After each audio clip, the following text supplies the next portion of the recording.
All right, we're back with Module 6, and this one we're talking about dietary supplements. Always a hot topic, what I call the good, the bad, and the ugly.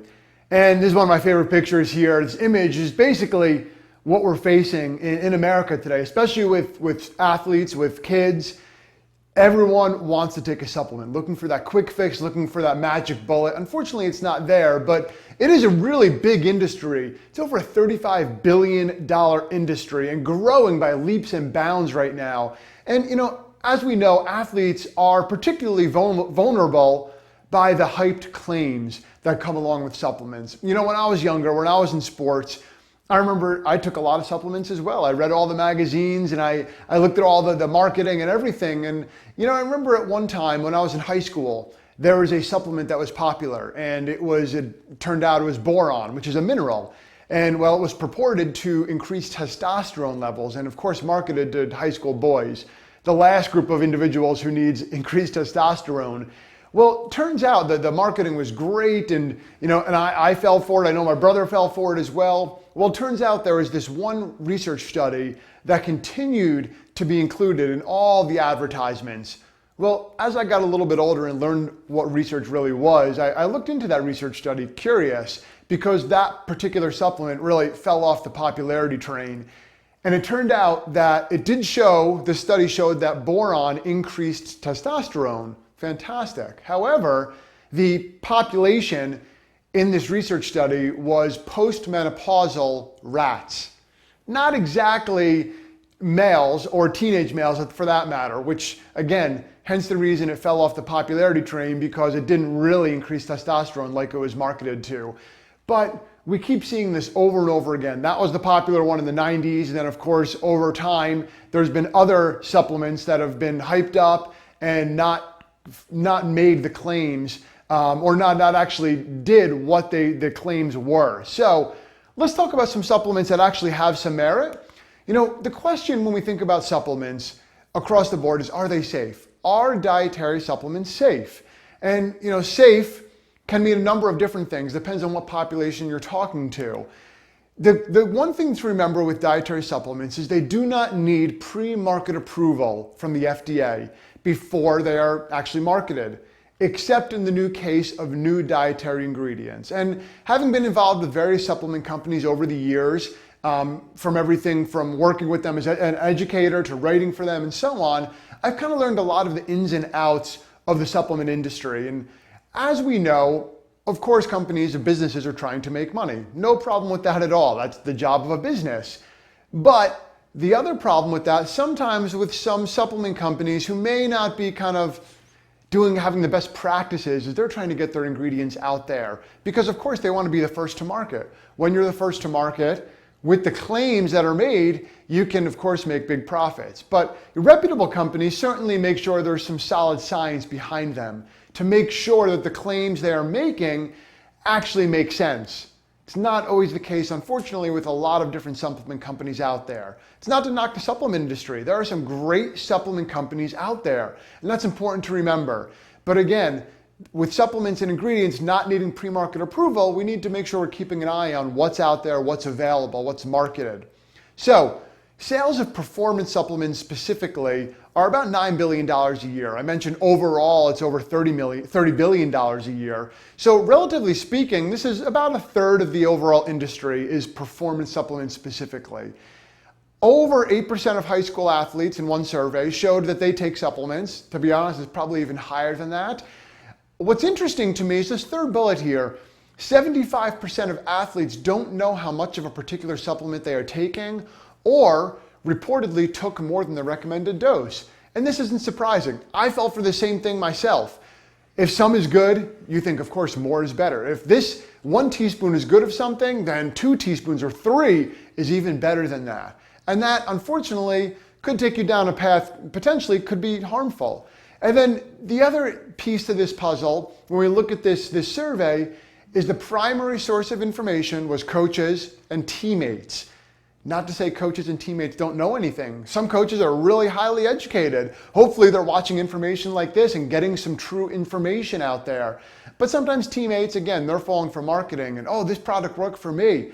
then therefore it should work for you as well. And that's not always the case. We need to keep that in mind when we're thinking about educating people on dietary supplements. Now, I have another course through Nesta, the Dietary Supplement University, which goes into much more depth about dietary supplements, many different dietary supplements. I talk about the research, I talk about what's shown to be effective and not effective and so on. This is just scratching the surface when we talk about this sports nutrition specialist course in this particular module in this. But again, if you want much more in-depth programming and education, check out the Dietary Supplement University program I have through Nesta. Now, some other coaches surveys have found more than half of coaches couldn't identify the 4 food groups as a whole, which is scary. 62% of coaches instructed athletes to take supplements they reportedly read about in popular magazines. Again, magazines are often funded by the supplement industry because they have to pay for their marketing, right? So we need to be cautious about what we're reading. And then 88% of coaches reported to use magazine as their number one resource. So where are we truly getting our information? This image is actually from a colleague of mine from a Major League Baseball locker room. And he sent this to me. We think about dietary supplements. We think about what should we use, what shouldn't we use. Well, here we have something as simple as celery and carrots marked with the wrong vegetable actually in the product. So let's look at the big picture before we start looking at the little details within that. And maybe this is just mismarked, but unfortunately this is permeating the locker rooms of athletes everywhere, and this is a Major League Baseball team. So let's get the basics first before we start getting into the nitty-gritty of things like supplements. Now, most people don't understand the ingredient list that's used in supplements. Are there side effects? We don't know, right? What is the dosing? And then lastly, we make sure we're taking advice from people without knowledge can be dangerous. Again, we need to make sure we are safety first. Hopefully something does help performance if we are taking a supplement, but safety first to make sure it's not going to harm us. So when we look at some supplements that are safe and potentially beneficial: protein, omega-3 fats, multivitamin and mineral products, creatine, carb and protein, ready-to-drink shakes, and then lastly, some energy bars. So I'll cover each of those in a little bit more depth. Of course, this just scratches the surface of the $9 billion performance supplement industry, but these are some that at least have been shown to be safe and possibly beneficial. So first, let's look at protein supplements. Well, here is a breakdown of some popular protein supplements, specifically whey protein. Now, whey comes from dairy, and this is one of the supplements that has a lot of great research to support it. Now, it's not quite as simple as saying whey protein. There's a lot of different whey proteins that are available. And you can see here on the left side of this, the top of the screen, we have the different whey components. We have whey powder, whey protein concentrate, whey protein isolate.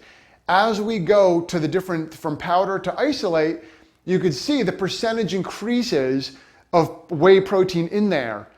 And the whey protein isolate, there's a much higher percentage of protein available. And the name implies it's an isolated protein versus just a whey powder. And then you can see the other breakdown of the ingredients in there. The whey powder is a lot less expensive, also much higher in lactose. So when we're looking at the different proteins, we need to take a look at what's available within the ingredient list. What's listed on the label? Is it whey powder? Is it whey isolate? Is it a combination? Usually it's a combination, to be honest. But there's a handful of products that are just 100% whey protein isolate, which are the ones I really like because they have very high concentrations of some of the amino acids that are particularly important, which I'll talk more about in a second. Now, should we take a protein supplement? Well, there's a lot of factors that dictate our protein and our protein needs. Things like exercise intensity, duration, exercise type, carbohydrate intake, age, training history, so many other factors that play a role. So it's not as easy as to say if everyone has this amount of protein needs because there's so many factors that play a role. And one of the things we know about protein supplements is they're convenient. They taste good, they could taste good, I should say, and they're affordable. So it's a quick, easy, convenient option for a lot of people. And I'd much rather have them go to a whey protein supplement than fast food or something else that's quick and easy and not giving you the same nutrients as something like this would give you. Now, I talked earlier in one of the modules about protein specifically, and we talked about the dietary patterns that people are falling into. And the current dietary pattern is a slide that I showed previously. Most people are eating a very low protein breakfast and a very high protein dinner. But as I suggested, we need to spread that protein out a little bit more equally, and that's where a protein supplement can come into play. Something like maybe a smoothie in the morning or as a snack before dinner. Something along those lines can work really well to increase that protein intake and spread it out more evenly throughout the day. And similarly, I showed this slide as well, but it's a good one to reiterate. When we talk about the protein intake right now, most people are eating around 12, 13, 14% of their calories from protein. And most data suggests if we can double that, go upwards of 25 to 30% of our calories from protein, we're going to be much more aligned with what our bodies really need and would benefit from. So that again is where a protein supplement may come in play. Or after a workout, quick, easy recovery meal could be a quick protein shake.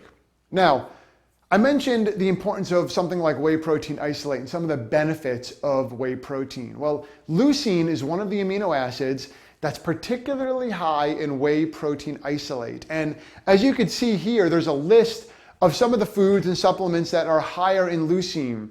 Why is this important? Well, leucine seems to play a role in muscle protein synthesis or muscle building. The more leucine we have, the more muscle building that can occur. Protein synthesis can be elevated. Now, does that mean maybe we should add a leucine supplement? Well, not so fast. And in fact, leucine is one of the branched chain amino acids. And this here is a quote from one of the leading protein researchers in the world. The question came to him of, do you feel that branched chain amino acids could have any particular value for a typical weightlifter? And his quote was, the evidence on branched chain amino acids is remarkably weak as to their positive effects, and they are not anabolic or muscle building. The next piece that's highlighted, branched chain amino acids are a complete waste of money in my opinion. That's a really important quote, because again, they're very, very popular. So I would say if someone's going to take a supplement, look at a whey protein isolate supplement versus a branched chain amino acid supplement. Moving on to creatine. I brought this one up earlier. Creatine is very, very popular, and it's been popular now for about 20 plus years, and for good reason. It actually has several hundred studies that have shown that it's beneficial. It's one of the few supplements in the performance world that's really stood the test of time. So it is a natural compound produced in the body. You can see that about 95% of it is stored within muscle. And we get a decent amount through our food, about 1.5 to 2 grams a day if you eat meat or fish. For those who are vegetarians or vegans, you're going to have a much lower intake. So it could even be more beneficial for those folks. Now, you can see that why it's important. There's something called the creatine phosphate energy system. And this is something that regenerates ATP, that provides energy to our bodies. It's responsible for pushing, explosive power, and strength. Real quick acting performance pieces to the puzzle when we're looking at performance as a whole. That's where creatine can play a role. As I mentioned, there are several hundred studies to show the benefits of using creatine. And because of the role it plays in the creatine phosphate system, studies have been shown to show that it can affect performance improvements in strength, in speed, and in power. So again, it's not a replacement in terms of a junky diet, but as a complement to a great diet, it may play a great role in athletes who are involved in those the sports that have amounts of strength and power and speed: football, sprinting, jumping, throwing, things along those lines. So there were some concerns over the years, maybe of weight gain, which is a valid concern. That's actually one of the benefits of creatine. Muscle strains and pulse, that's completely been shown to be not effective or not true at all. Muscle cramping, same thing, not true. Dehydration, not true. There was even some early reports about increasing the risk of cancer, completely false, and even one very false report about death. There is no connection at all, not true at all. And again, it shows you in terms of the hype within supplements on the positive and the negative side. So creatine has been shown to be very, very safe, effective for most, maybe a supplement that would be to consider for the right athlete. Here's the dosing recommendation for creatine. So initially it was thought that it should be a loading phase where you increase your creatine storage, 20 grams in 4 to 5 divided doses over the day. And the typical maintenance dose has been shown to be about 5 grams a day. And the label will tell you how much it is, typically about a teaspoon. More recent research has shown about 2 to 3 grams a day to be enough to have the same benefit as the higher dose suggested above. So 2 to 3 grams a day, day in and day out, can be an effective dose for creatine with athletes. Now, in the end, creatine alone will not make someone bigger. Only when combined with exercise, certainly. And then, of course, quality diet may improve the quality of training. Shifting gears to energy drinks, really, really popular. There's over 600 of them on the market right now. You know, there's everything from Red Bull to Monster to Full Throttle and everything in between. Basically, there's your high levels of caffeine. Some contain carbohydrates. It's honestly very expensive coffee. Some show they have been effective for increasing exercise performance. Well, that's because of the caffeine in there. Caffeine is a drug. If you drink caffeine, caffeine can work. And it is a drug that can have a positive effect. But I would not recommend this across the board, especially the way the amounts kids are drinking them these days. So I would actually avoid energy drinks. If you want caffeine, drink some coffee, drink some tea. You're going to get a healthier product than something like an energy drink. Shifting gears again, protein-based energy bars. And I put energy in quotes because anything with calories is energy, really. Here's just a very small snippet and sampling of a few of them that are out there. You can see some of the differences between the calories, the carbohydrate, and the protein. Depends what your taste buds like. I prefer ones with a lot less ingredients. So you can pick and choose. Again, do I want someone to live off of these? No. Are they good for quick, easy, convenient, quality nutrition? Occasionally, for sure. They're convenient. Throw them in your bag, throw them in your locker, your gym bag, your locker in school, your purse, whatever it may be. Again, not something to live off of, but something to use occasionally for that quick, easy, decent source of calories. And then recovery drinks. These are really, really popular. When I say recovery, meaning recovering after performance, after exercise. So you see a variety of brands here, everything from Gatorade, Recovery Shake, to Muscle Milk and Core Power. And there's others out there as well. Organic Valley has one. All the way to just simple chocolate milk. I love chocolate milk, honestly, out of all of these because it's convenient. It's a lot less expensive, as you can see on the right side of the screen here. Gives a combination of carbohydrates and protein, which is what people need after exercise. Protein helps rebuild that muscle. We talked about that in one of the earlier modules. Carbohydrates provide the glycogen, which is the stored energy source for the athletes as well. So you combine those together, you can get what an athlete needs for maximum performance next time they need to train, whether it's in the gym, on the field, or perform when they're in their actual sport. Now, moving on to the next supplement, and this is one that I call a complement, not necessarily a supplement, because it complements a great diet, omega-3 fats. And this one is interesting because while it is a popular supplement now, it's an essential fat. And essential means we need to get it from the diet.